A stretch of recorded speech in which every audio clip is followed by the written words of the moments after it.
selling real one Chevy.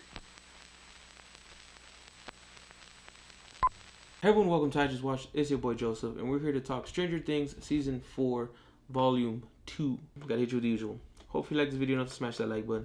Don't forget to subscribe and hit the little bell to get notified. Stranger Things, Volume 2, Season 4, Volume 2, to be specific. So, you know, I love this show. You know, if you saw the other previous episode, I love Season 4, Volume 1. That was great. I love Vecna. I love the fact that Vecna is a combination of practical effects with like CG visual touch-ups. I love the fact that he's like creepy looking, like he very much giving me this like classic horror monster vibe in a new era. I love that. Spoiler warning. I've been forgetting to say it. Now I can continue. So I'm definitely gonna talk about a few things in this last two episodes. I'm definitely gonna be all over the place, so I apologize. But that's how you know I loved it. That's how you know I'm in, because I'm just gonna be like, yeah, this I want to talk about, and then I want to talk about this too. Season 5 has to be long. Like, it may not be a bunch of, it might be, you know, the usual 8 or 9 episodes, but they have to be long because I feel like there's still a lot of story to be uncovered before you give us like the actual ending of these characters, of this story, of this situation. Because they've already said like Stranger Things is a story that's set in a universe that is still going to be expanded on in like a spin-off and such. Vecna, aka One, design is dope. He looks creepy. Also, I had kind of mentioned it previously that I really wanted, like, I was hoping that the finale, the final, the end of the series would bring all the team members back together, and it ends like that. It ends with the team finally being all together and being able to attack this head on, like, as a team. Because I mean, yes, they were always working as a team, but a lot of times they didn't even know they were working as a team, and a lot of times they were helping each other without really knowing they were helping each other.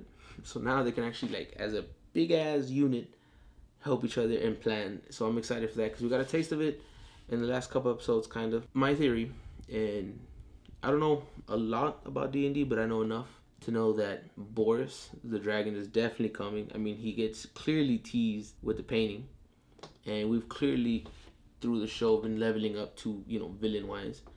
And the reason I say that is because I think this whole killing 4 people to open those giant rifts that connect wasn't just a portal for Vecna to open to come to our world. No, he could have by himself came through a portal a long time ago. This was, yes, to bring forth an army to take over. Better yet, I think it was a ritual to unlock or release Borys from a prison and bring him into this world, our dimension, and allow him to basically win the battle for him by destroying everything. Then Vecna would take over and rule. So I feel like that might be why it happened and how we get to Borys.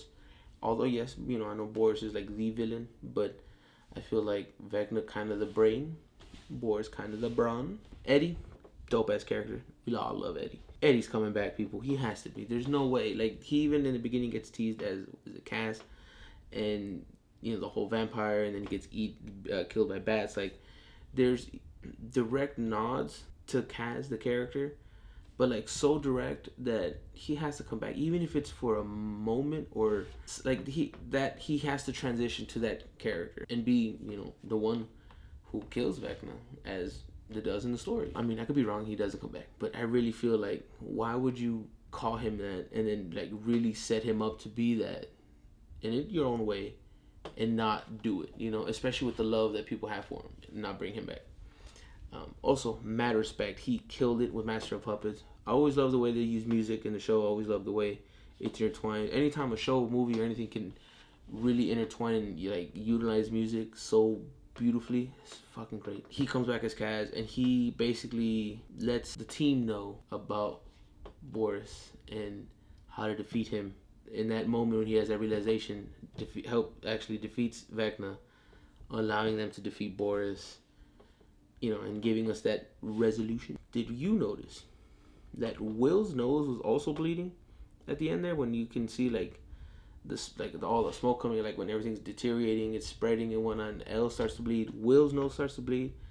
Obviously, we know he's still connected to Vecna, technically, the Mind Flayer Vecna, but is he gonna be the traitor in the party? And not on purpose. I feel like without knowing, unwillingly, be the traitor. You know, because it maybe Vecna left the connection there on purpose so he can later access it. I think it'll be tragic as fuck too, because you know, poor Will. But I feel like he's a traitor again, unwillingly. And at the end, you know, in order for them to win, has to do the whole sacrifice thing, and that's just one of the many characters who's gonna die. So I'm thinking something along those lines. I'm also guesstimating, assuming here that Elle only lost to Vecna because clearly she's beaten him before. Yes, Vecna has grown in strength, but I feel like she's also grown in strength. Not only has she relocked her full strength, but she's been learning and adapting with it since season 1.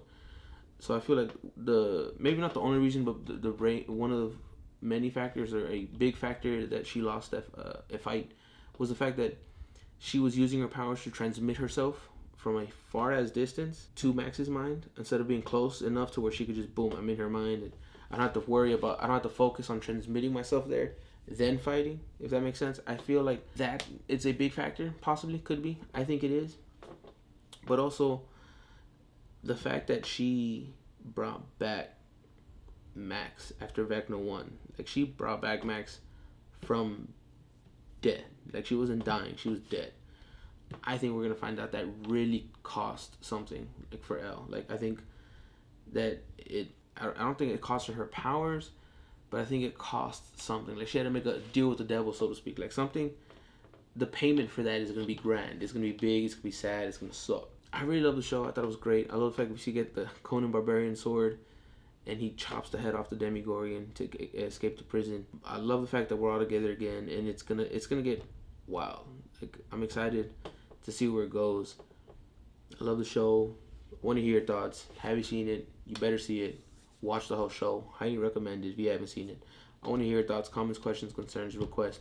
Do you agree or disagree with any of my theories for moving forward into the end? If not, what are your own? You know, if you disagree with mine, or maybe, you know, just what are your versions or your thoughts? What do you think this goes? Teach me something down below in the comment section. But until next time, stay safe, be well. Adios.